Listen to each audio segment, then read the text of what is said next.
So the opening question I have for you is, what if the key to thriving in today's changing landscape was already within your grasp? Think about it. What if what you need to change is out there already and you don't know about it? So you don't need a bigger budget. You're not waiting for things to slow down. The businesses that are navigating change all share one thing in common, and that's a fundamentally different relationship with change itself. So what is your change? What is your business going through, and what are you identifying with? The reality that we're all sharing today is the pace isn't slowing down. It's getting faster and faster. Today is June 2nd. How did we get through a half a year already? What's the next half a year going to be like? Your business may be slowing down because you're not getting the income you need, the revenue you need, because of other things that are happening in the economy, but things are happening. One of the main things is we have today is technology pressure, 5G and AI. 5 years ago, 5G wasn't a thing, 3G was, and AI, oh, that's way off in the distance. We have software overload. All of our businesses depend on software, correct? Okay, and constantly we're getting bombarded with updates of what to your software, which means you have to learn what the updates are so that you can continue to work efficiently using the software. We also have the post-to-lean reality. We've been through a lot. Recovery's out there, it's taking time. I was in a forum yesterday with business leaders in Chapel Hill University, talking about change and what's happening, and it's going to take 3 to 10 more years for us to fully recover from a lean. That's a long time. Think about where your business is and how this is going to affect you. And we all have adaptation anxiety. What does that mean? We're constantly adapting. What's happening today? What's happening tomorrow? What happened yesterday? How is yesterday going to affect us? It's going to affect us tomorrow. The anxiety is just building and building and building, and it's like, where do I go? You know, the screaming grok type of thing out there. Help me, where do I go? So last month, Dr. Jojo talked about performance. And I'm going to follow up on his talk because he talked about a lot of good things on the body performance in your brain. And to really understand your business, we have to go back to understanding your brain and your body, because really they're one and the same. Your brain and body operate as one interconnected system. Would you all agree with that? Well, so does your business.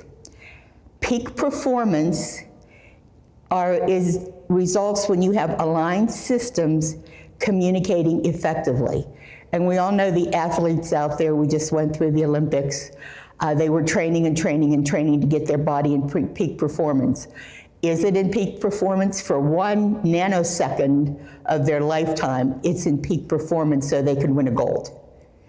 Everything else, they're striving toward it, but they can't sustain it. Would you all agree? So interesting. Yeah, think about it.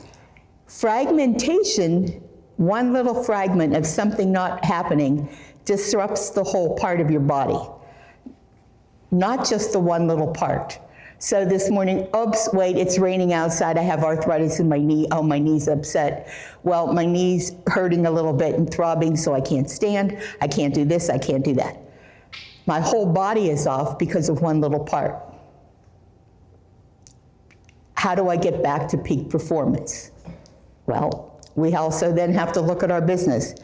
This isn't just neuroscience, it's an organizational model. And our goal today is to take this organizational model from neuroscience and apply it to our business so that our business, in fact, can get to peak performance. Will it ever be optimal peak performance? No, that's near impossible. Will it get close? Yes. Your business has a nervous system, just like your body. You have the brain, the body, and the nervous system. The brain is your people, your organization. The decision-making, the creativity, the judgment. When informed and connected, the organization thinks clearly. Think about that. The whole organization thinks clearly. Your body thinks clearly when everything's performing. Your organization thinks clearly when everything's performing. Then you have the body. That's your operations of your business.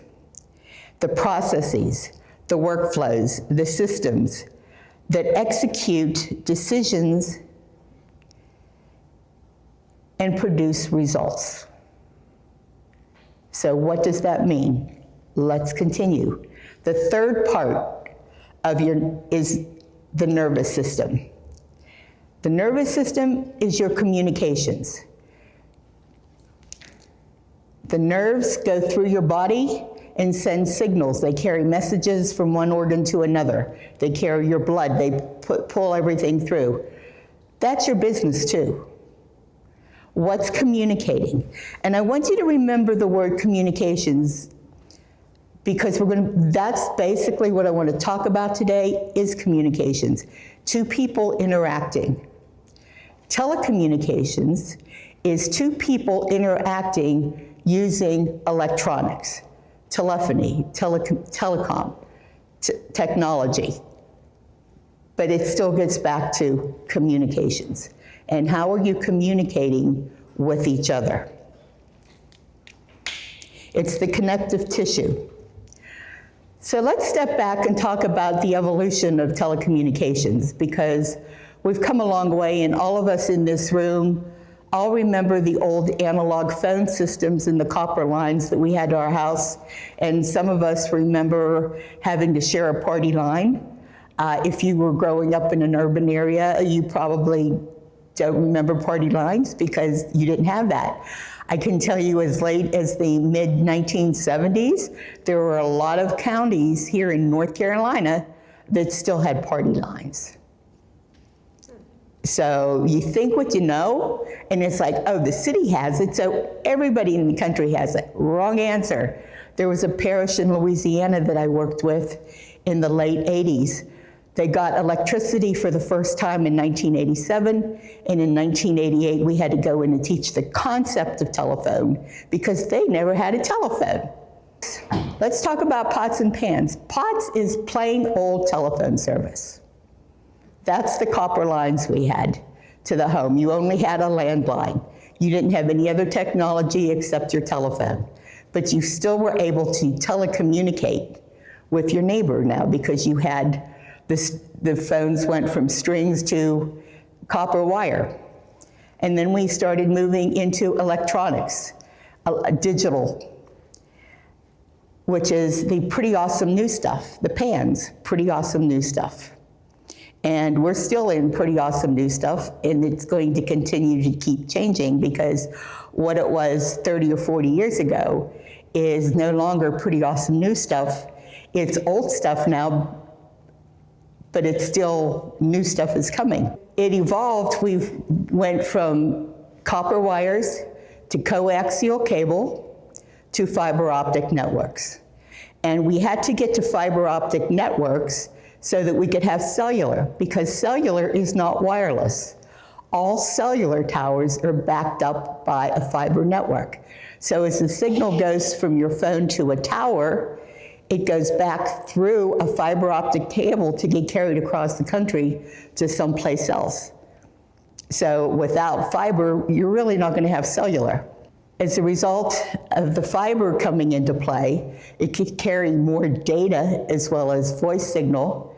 And cellular phone systems evolved to the point where your phone now is basically your computer in your hand, because you have the capability of having both data and voice, which allows you to communicate better.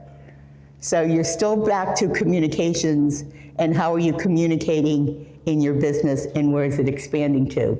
Now everything is in the cloud. We no longer have the big PBX systems, all the big capital intensive hardware that you had to buy as a business owner to put into your business so that you could have additional features or have voicemail or all this type of thing. Now everything's in the cloud. You have your calls, your CRMs, your software management, AI. Everything is totally, fully integrated. And 3 years ago, AI wasn't integrated. And now it's integrated and then some, and I'm scared to see where it's going to be in another 2 years, because I'm just seeing what's happening in the last year. Life goes on, and you're building a company, and you're trying to figure out what's going on, and plus you're maintaining your body, and so you have this over here, your personal network that you're taking care of, your business network that you're taking care of, and then boom, May 4th, 2020 happened. Anybody remember what happened that day? May 4th. COVID. COVID. Everything shut down. I thought that was in March. Yeah. March 4th. March 4th. I remember. No. It was hard. No, COVID happened in March. May the 4th is when they shut everything down. Oh, okay. Okay, yeah, COVID happened in March, May the 4th. May the 4th was my D-Day. That morning, my son and I delivered my husband to the hospital. He had both knees scheduled for surgery that morning. Was not allowed to go into the hospital with him because the hospital is now shut down. That was my first day that I had to start dialysis. So my son and I went to dialysis to start learning how to receive the treatment, because my sons were being trained to do the dialysis at home. So that happened. The business happened because now our phones are blowing up. We can't get out. What can we do to keep our employees together to keep working? This was all in one day. And then I go for dialysis, and they said, your fistula isn't ready yet. So you're gonna have to have a port put in. So that from that morning till that afternoon, I ended up in the hospital for surgery to have a port put in. My husband's at one end of the pre-op. I'm in another space of the pre-op. He doesn't know I'm there. I know he's down there talking to the nurse about how he's doing. And they said, well, you can go see him after your surgery. I said, he'll flip. Business is still going on. I have two sons. My other son is at home working the business and just handling calls. It's like, what do we do? What do we do? We specialize in remote workers, setting businesses up so that you could have your client, your employees anywhere to keep your lines of communications opened, to be on the same network and not using personal cell phones.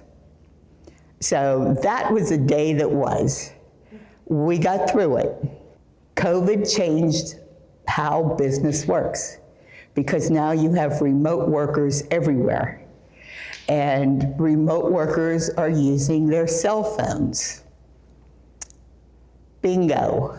What's the problem with that? Security, what else?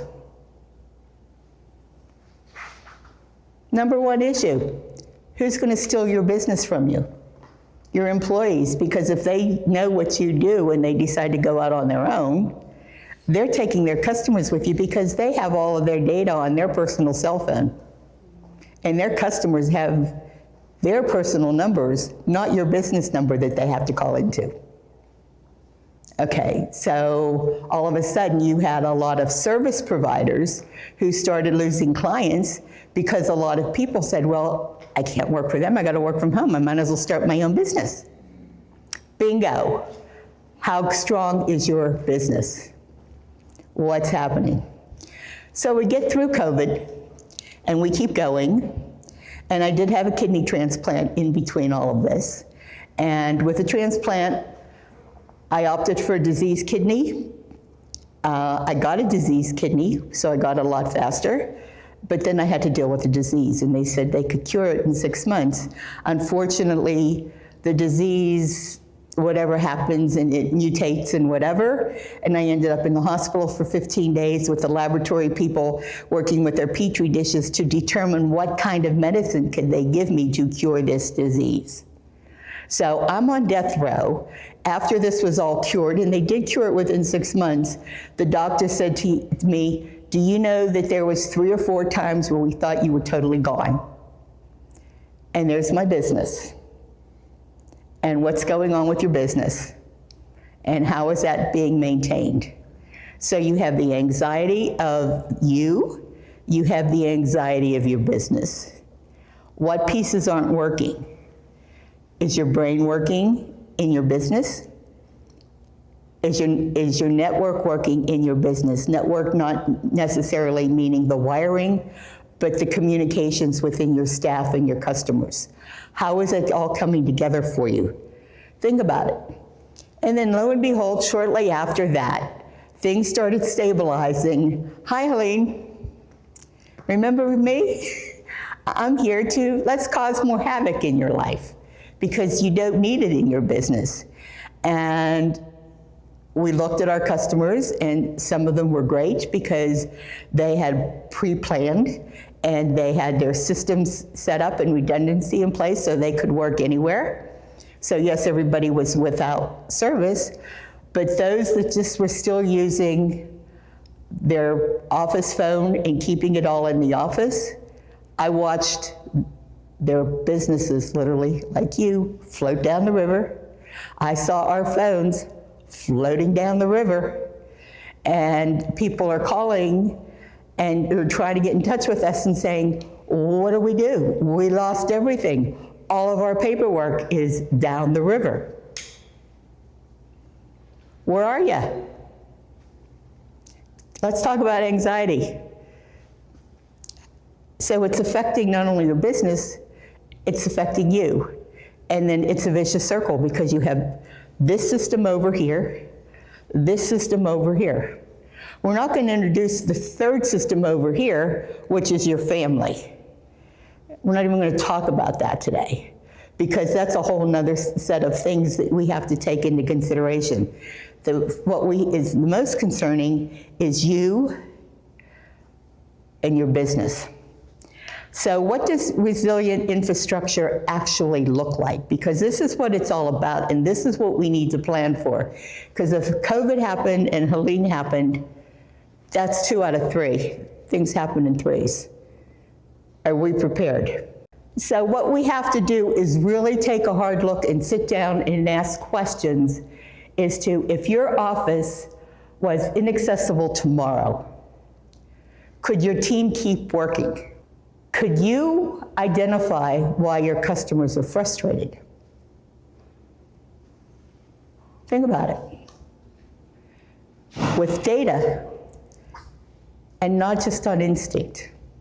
Do you have hardcore data about your relationships with your customer? In other words, I have a gut feeling, oh, Linda's my customer, I really love her and we have a good relationship. But if I look at the data, I see a whole different picture. What's that telling you? What's that telling you about your business? Stuff happens. And if she's not talking to me, she's talking to somebody else. And she and I could have a good relationship, but she doesn't like this other person who works for me. And boom, that is going to affect my business. Do I have data that I could track that so that I can avoid that relationship ever being challenged? These aren't hypotheticals for us in Western North Carolina. Helene made them real. This is where our infrastructure was tested. Today we're talking about your infrastructure in your business, your communications, your nervous system in your business. What's keeping it all together? What kept businesses operating? Cloud-hosted systems survived physical infrastructure damage, because a lot of businesses have cloud-hosted systems They thought far enough in advance to have apps put on their employees' phones so that they could always have communications. So as stuff floats down the river, they still have a network. Call records and customer history stayed accessible off-site. When their business, the building went down the river, and we all saw a lot of buildings going down the river, how many of them had office files in them? Are your office files down the river? Or do you have them backed up somewhere that you can have access to them regardless of what happened? Customer relationships were preserved because records were preserved. So when you had a customer come in after Helene, you didn't have to start at square one and say, I got to get all this information from you again because we lost it all and I don't have your address and I don't have this and I don't know exactly what you have or what you want or what you need. How are we going to put it together? I lost your records from 3 years ago, your accounting records. Where are we? So what led to the struggle? You might have been on a 3rd or 4th floor of a building that wasn't water damaged. So your files are all intact, but you can't get to the files because you can't get into the building because the building's condemned because of what happened during Helene. Is your business prepared that if something should happen, you can continue on? When a customer calls me, I get a pop-up on my screen that says, here's all their history of what I want to see about everything. How many times they opened my email, how many times they opened my blogs and my newsletters. You see everything about them. What kind of trouble tickets have they had in the past? What's the problem? One screen. You see that with the big corporations. Small companies can't operate that way. We have to be competitive. So you need to make sure that you get everything in place as you can. Every team member has a context on that company as to what's happening before they even say hello. How do you think that makes you feel as a customer calling in? Support issues are tracked automatically and not remembered manually. Patterns become visible what customers are calling about. That's critical. Institutional knowledge survives turnover. And how are you building your business? You need to keep all of this in place. The data your conversations generate every day is one of your most underused assets. Do you have them stored somewhere, or are they on a yellow sticky note pasted on the wall somewhere by your desk? So what peak performance looks like in business? Your calls is organizational memory. You have all your call logs for all your customers. Are they organized in such a way that you can access them easily? Every conversation is a data point. And when we talk about AI, before you can even begin to utilize AI, you yourself have to have your business organized in such a way that AI can manipulate and help you work more efficiently. Okay? Think about it, because AI pulls from your records. And if it's not efficient, they're not going to get you what you need to get. I'm learning that as I go along. So I'm still learning AI. I don't know all there is to know, but I know that you still have to have a solid business foundation. Early warning through settlement. By having your calls recorded from your customers, you can always go back, listen to them after a while. Use AI to analyze how your employees interacted with the customers. Oh, they were hostile? Oh, the customer was hostile. Oh, they were very nice and caring and very complimentary. Oh, this employee deserves recognition. This employee over here needs to be talked with, because when people call in, they're getting hammered by an unhappy customer service rep. And your phone system is a brand experience. And everybody talks about brand, and they talk about branding their website. But are they talking about their phones as well? We're growing, we're learning, we're adapting. We want our business to continue to grow. The mindset shifts And as Dr. Jojo described it last month, it's not about eliminating disruption. You're always going to have disruption. It's about building a system that can process disruption without breaking. I had kidney failure. I was able to maintain the rest of my system so that the dysfunction of the kidneys didn't stop my whole body. We had COVID. We had system disruption. It still worked because we had things in place. We had Helene. What happened during Helene? Nobody had internet. Nobody had cell phone. Guess what? Customers outside of our Helene damaged area were still able to call me, leave a message so that when I was able to get online, everything was there because all of these calls are recorded offsite out in the cloud somewhere. So I lost no business.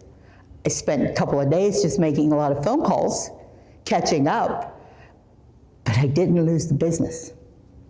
Where are you with that? For your business, ask yourself these questions. What would need to be true for you to keep functioning through the next disruption? And the answer is usually simpler than it appears at first. It's there. You just have to keep an open mind, think about things, be brutally honest with yourself, document everything that you're thinking about, map your communications flow. There's companies out there that will work with you to help you identify where your information enters your business, how does it flow through, and where does it stop moving. Could your team operate fully for 1 week without physical access to your location? Where does your institutional knowledge live? Is it in somebody's brain? Or are your standard operating procedures and everything documented somewhere in the cloud so people can get to it if something happens to somebody just up and quitting one day? And ask yourself one compliance question that is critical. Does your communication stack meet your industry's data requirements, not just your primary software? And you have that with medical offices and HIPAA requirements. You have that with compliance for financial companies that you have to adhere to. And you think, oh, my medical office is HIPAA compliant, but this medical office is using my phone service. I have to be HIPAA compliant.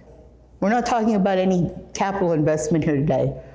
We're talking about being brutally honest and answering questions and putting together your overall telecommunications plan. Key takeaways from today: aligned communications is how organizations perform at their best. Resilience is always built before the disruption. Helene and COVID proved it. Are we going to be ready for the next whatever it is? Hope it doesn't come, but your customer conversations are data. Capture it.